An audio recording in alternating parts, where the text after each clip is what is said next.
be in Mark chapter 5. So go ahead and open your Bible, put a tab in there. Before we get started in Mark chapter 5, I want to talk about what is the biggest gift that you can give to your children in our day and age. Now, in order for us to establish the baseline of how this conversation is going to go today, first thing that I want to let you know is y'all better talk back to me today. You got me? You here? All right. Everybody say, hey. Oh. All right, just making sure we're here. Now back to it. Now, the biggest gift that you can give to your children in this day and age is actually the gift of presence, the gift of you. And as I'm thinking about that, I remember back to one of the most special gifts that I received. Now, my wife and I, when we got married, we started this little friendly competition. Competition was we was trying to one-up one another on our birthday gifts. So, I came out the gate. I'm like, all right, I'm going to give you this for your birthday. And she was like, oh, okay, I see what you're doing. So she tried to one-up me. So we just had this thing. Still to this day. Now, she's really good at giving birthday gifts, let me tell you. She kind of caught on, and she's been leaving me in the dust, I just got to admit. But I am not a quitter. All right, so I remember, like, first, my wife is from Haiti. Some of you may know that, and I remember one of the first gifts, I brought Haiti to her. So we did this big outdoor thing, and we had the music. We were dancing compa. Come on, somebody. Hey. Oh, that's right. And then, we had some Haitian food. It was a fun time. There was a few times. And then the next thing, she hit me with the whammy, because then after that, she took me to see one of my favorite iconic sort of artists that I've been following ever since I was a little boy. His name is Stephen Morris. Y'all may know him as Stevie Wonder. So she took me to his last tour, and I got to see him live. And so we just kind of one up one another. One of the most memorable gifts that she ever gave to me, though, was a dinner. We were having dinner at this restaurant, and I'm sitting there just enjoying myself, and all of a sudden, she had my mom walk through the door. And I hadn't seen my mom in a long time. This was before my mom lived in Georgia. She's living in Georgia now, but this is before that. And so I hadn't seen my mom in a long time, and so I'm eating, and then here it comes through the door. She's like, hi. And I'm like, Mommy, you brought my mommy. And so it's just one of the most special gifts. And I want to tell you, parents, like, you give your kids a lot of gifts, but the most important gift that you can give them is the gift of you. Your presence is what matters to them. But I want to develop that, and I want to add to that, and I want you to write this down, because when it comes to parenting, healthy parenting rather, it's not just giving them the gift of you. I want you to write this down. The biggest gift you can give your children is a healthy you. A healthy you. And I'm talking about healthy in every area: physical, emotional, mental, a healthy, and everyone say a whole you. That's the biggest gift that you can give to your children. Think about every mistake that you've ever made as a parent. I'm going to have you think about all your mistakes for a second. How's that? Just get them in your mind. That thing that you said to them in a moment of frustration and you regret it. That moment where you were irritable and you snapped. That moment where you didn't show up the way you wanted to show up. If you think about all the mistakes that you've made as a parent, I bet you can trace it back to a moment where you weren't feeling your best.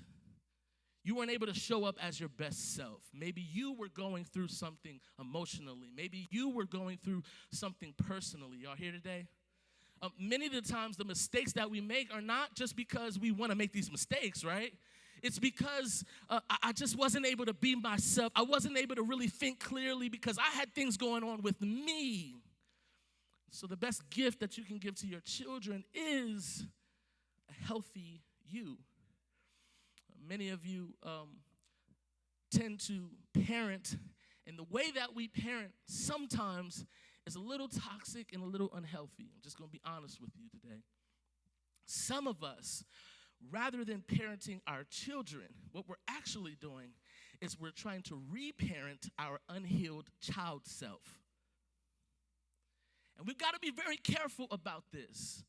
Many of us have come from homes that weren't the greatest. We've come from different backgrounds. We were raised certain ways, and we said, oh, I'm never going to do that to my child. I'm never going to allow my child to experience that. But if we're not careful, and if we don't deal with the impact of those wounds on us personally, what we'll end up doing is trying to reparent us through them.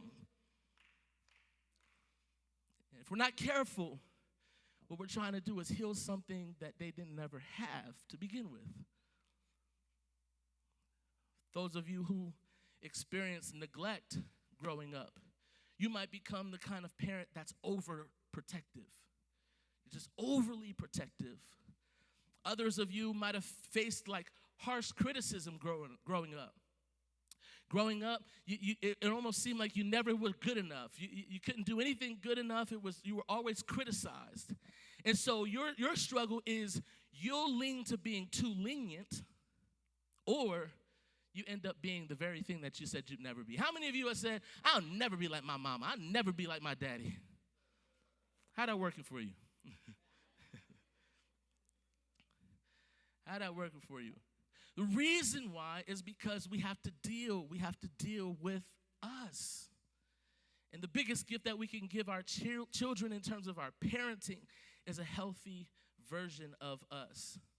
Now, I want to say to those people who are hearing this message right now and you're going, yeah, I never had a great example of that. I didn't come from an environment where I had the healthiest parent or the healthy example. Or maybe you just didn't have a parent. Maybe you lost a parent at an early age and you didn't have an example. I want you to write this down. Your experience of an absent or unhealthy parent does not disqualify you from being the healthy parent your child needs.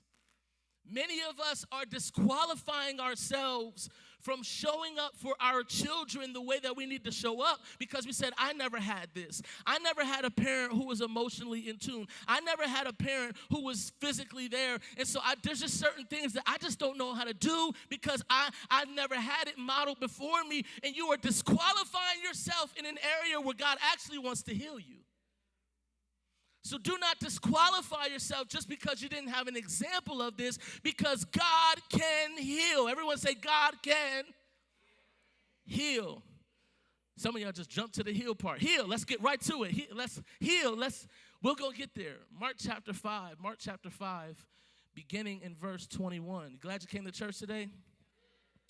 It says this. It says, Jesus got into the boat again and went back to the other side of the lake, where a large crowd gathered around him on the shore. Then a leader of the local synagogue, whose name was Jairus, arrived. When he saw Jesus, he fell at his feet, pleading fervently with him. My little daughter is dying, he said. Please come and lay your hands on her. Heal her so she can live. Jesus went with him, and all the people followed, crowding around him. A woman in the crowd had suffered for 12 years with constant bleeding. I want to stop and pause right here before I continue reading. We've heard of the story called The Woman with the Issue of Blood, which is the story that we're about to read. And what happens is we're introduced to this woman who had this issue of blood in the context of finding out about a man who had a 12-year-old daughter who he was advocating for her healing. And this man, Jairus, he was a local leader in the synagogue, but his 12-year-old daughter is dying, and he's trying to go to bat for his daughter. He's like, I need to get some answers for my daughter. I need to get some healing for my daughter. And so there's one person that I know who can heal my daughter. If he would just lay his hands on her, I just need to find this man. He went and he knelt at this man's feet because he's advocating for his daughter. And there are some of us in here who never had that. And I want to show you this woman who suffered for 12 years. Interestingly enough, she suffered for the same amount of time that this man's daughter was alive. It goes on to say, she had suffered a great deal from many doctors. And over the years, she had spent everything she had to pay them. But she had gotten no better. In fact, she had gotten worse. She had heard about Jesus, so she came up behind him through the crowd and touched his robe. For she thought to herself, if I can just touch his robe, I will be healed. And immediately the bleeding stopped.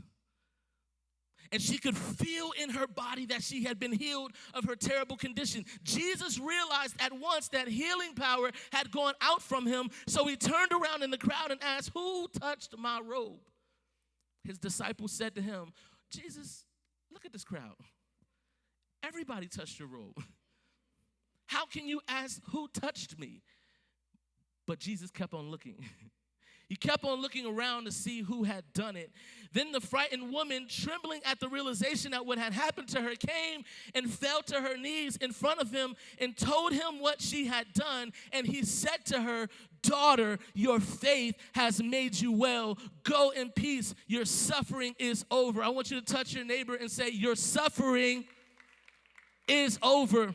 Turn to somebody else and say, your suffering is over. I came to encourage the parent today who you have been bleeding internally for years. And you've been trying to show up the best way you know how to show up for your children. But if you're quite honest today, you can't even show up for you sometimes. And here you have a woman who has been bleeding internally for 12 years, the same amount of time that this guy's daughter has been alive. And she didn't have a Jairus to advocate for her healing. The first question that I want to ask is, where are her parents? Where's her dad? Where's her mom? When all of the doctors gave her negative test results, where's her advocate? And many of us come from that kind of environment. You had to bite, kick, scratch, and claw your way to where you are today. You didn't have that advocate on your behalf. But in the same way, I want you to see the parallel. Jairus kneels down in front of Jesus and says, if you would just lay your hand on my daughter, I know she will be well. That's one context, but the woman with the issue of blood, so we call her, knelt down at Jesus in the same way, and she said, if I can just touch the hem of your garment, I'll be made whole. So whether you had a Jairus or whether you had to go to Jesus yourself, God says you can be made whole. And many of us don't want to deal with the reality of the inner wounds and traumas that we're experiencing because we think, oh, I'll just fix it in my child. I won't let my child go through that. And I'm here to tell you today that if you are bleeding internally, at some point it will drip onto your child. And it won't be because you intended for that to happen. But I love Jesus. I don't really know where we got the name of this story, woman with the issue of blood, because Jesus never calls her that. And in fact, this is one of the only places in the New Testament where Jesus addresses a woman personally and calls them daughter. He doesn't call her by her issue. He calls her by the identity that he gave her before the foundation of the earth. And so many of us are mislabeling ourselves. You're saying you're broken. You're saying that you can't get past this. You're saying that you can't get over this. But God is saying, you're my son. You're my daughter. And your faith can make you well. Where are 3 people that will stand and say, my faith will make me well? Because I know who to go to. You might not have had a Jairus. Thank God for the Jairuses in the room. I want to be a Jairus. I want to advocate for my seed. But in the absence of a Jairus, there are these moments where those of us who didn't have a Jairus come in contact with something. And I don't know if you've ever experienced this, parents. Let me be transparent and honest. I was holding my daughter one night, and I'm holding her in my arms, and I'm praying for her. I'm speaking life over her. And I can see the peace and the safety and the security that she felt. And there would be multiple nights where this would happen, and I would go and I would speak life, and I would pray over her. And I go, man, isn't it awesome that she has a dad that can speak life over her? And she feels safe and at home and at peace. And I had to face a reality where I went, I don't know if I had that. I don't know if I ever experienced that. And there's this tug of war. There's this thing where you show up for your kids in a way that you never received. And you have to wrestle with that reality and that inner pain that you're experiencing.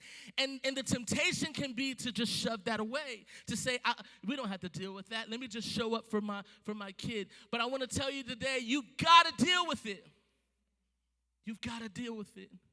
And the thing that should encourage you today is that God is not asking you to carry your burdens alone. In fact, his word says, cast your cares onto me because I care about you. If it concerns you, God is concerned about it.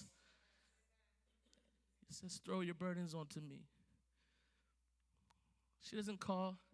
Jesus doesn't call her, hey, woman who has the issue of blood.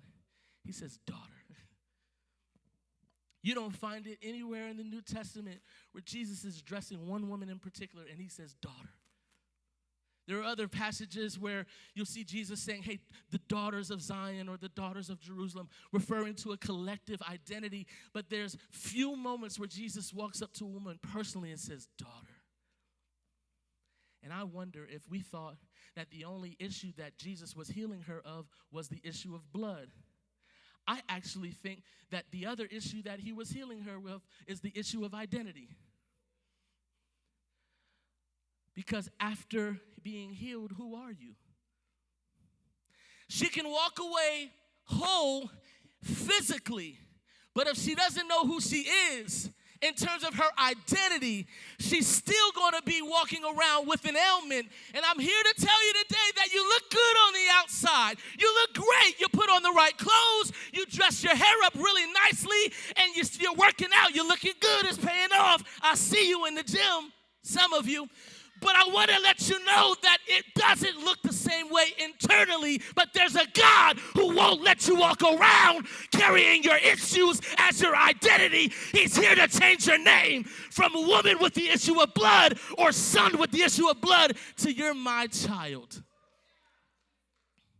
And if you don't catch this identity, you'll walk around and you'll bleed for years, not knowing that God wants to heal you of that.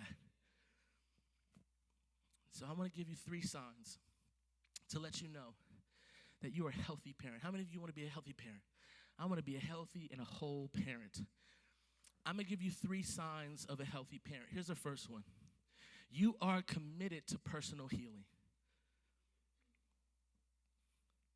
This woman who pressed her way into Jesus was committed to her healing.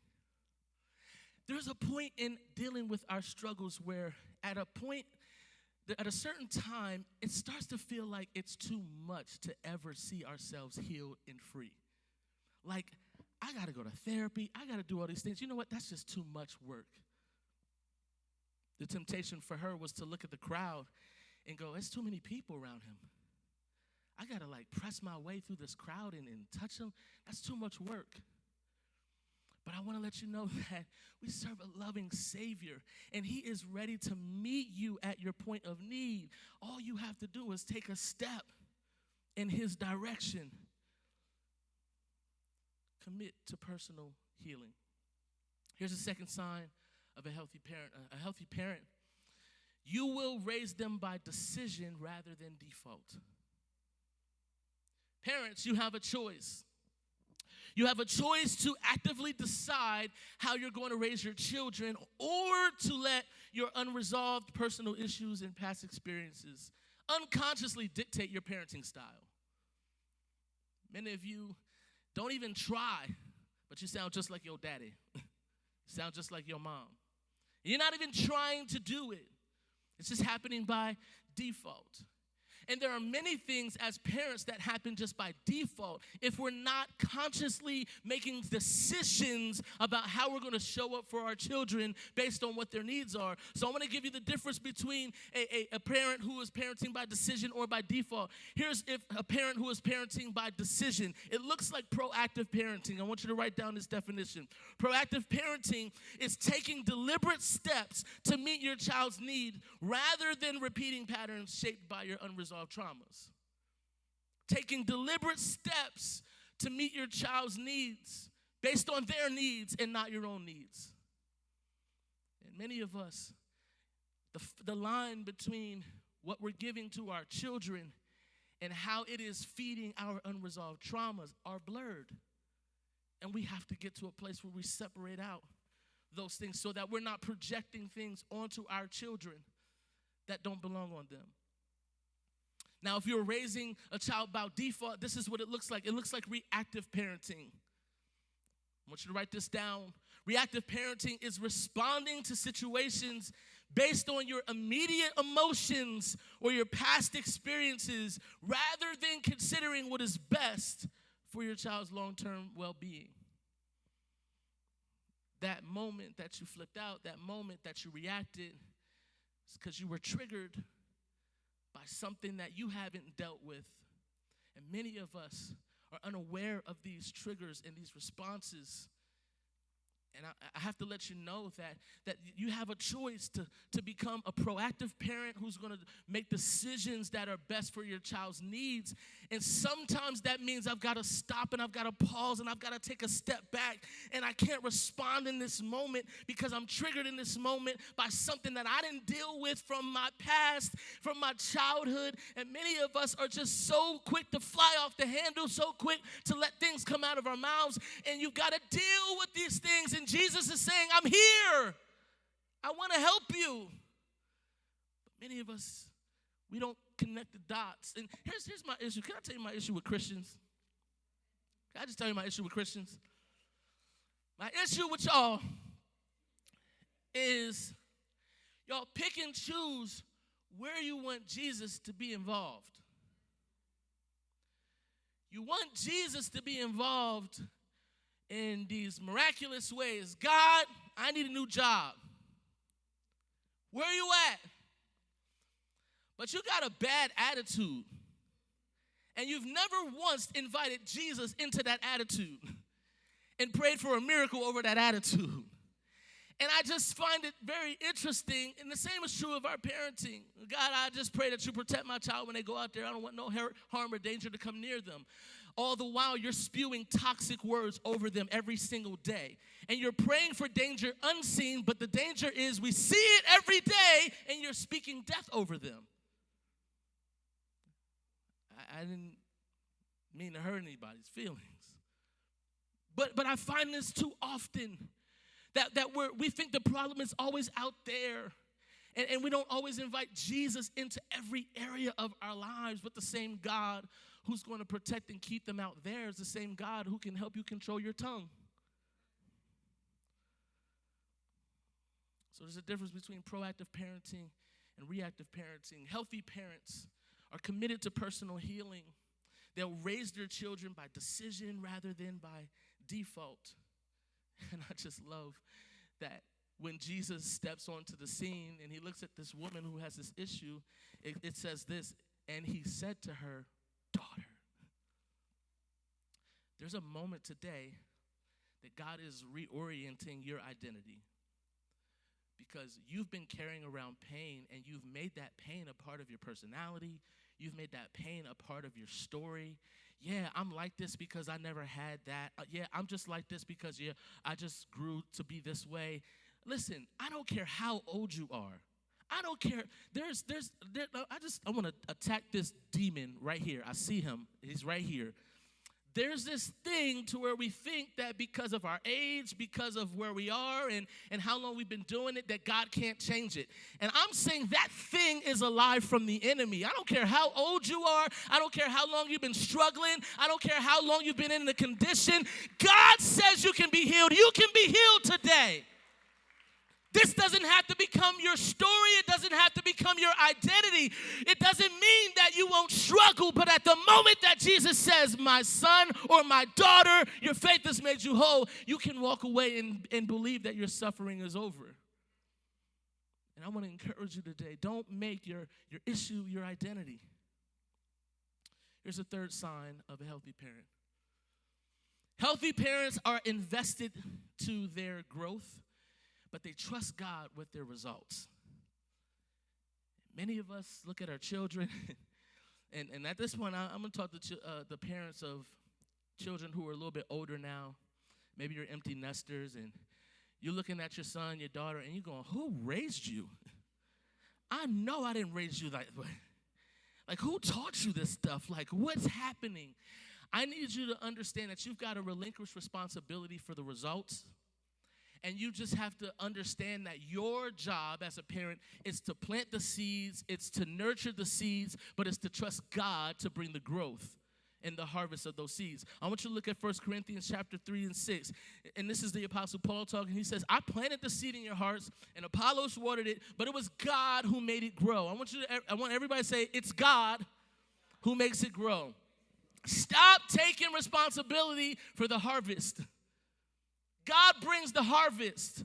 You plant the seed, you water the seed, you nurture the seed, but God brings the harvest. You're beating yourself up as a parent because you're going, God, what did I do wrong? Look at them. It just seems like they're so far from you.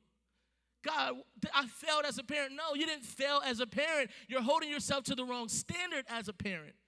God is not trusting you with the results. He's trusting you with the planting and the watering and the nurturing. So you've got to be invested into their growth, but you've got to trust God with the results. Somebody say amen. I believe, and this is my fundamental belief. I believe that the key, let's put this slide up there. I believe that the key to unlocking the potential of the next generation is in our healing from our unresolved traumas. I want to ask this question, and you don't have to raise your hand, but if you want to raise your hand, maybe just put a little hand. How many of you are fighting battles that didn't start with you? I believe that the key to unlocking the potential of the next generation is not passing on that. It's not putting them in a situation to where they have to fight battles that never started with them. What would happen if a generation passed on a healed heart? What would happen if a generation passed on a healed mind? What would happen if a generation would pass on healing and health and wholeness? What would happen if we didn't become their lid? I wonder what could happen in the next generation if this generation committed to healing. And I came to tell you today, you didn't have to have a gyrus in order to get that healing, because you have access to a Jesus. And you don't need a gyrus, because the same thing that Jairus did, the woman did, and they both walked away with the same kind of healing. And I'm here to tell you today that God is here and he wants to heal your heart. He wants to heal your mind. He wants to heal you of that wound, of that thing that happened to you that you don't like to talk about. You're a grown adult, but you've got things that you don't even want to talk about. You don't even want to go there. God can heal you. And he's saying, my son, my daughter, come to me. All of you who are heavy and you're burdened, and I'll give you rest. I don't care how long you've been struggling internally. I don't care how good you've been hiding it. God is saying the best gift that you can give to your children is to let me handle that.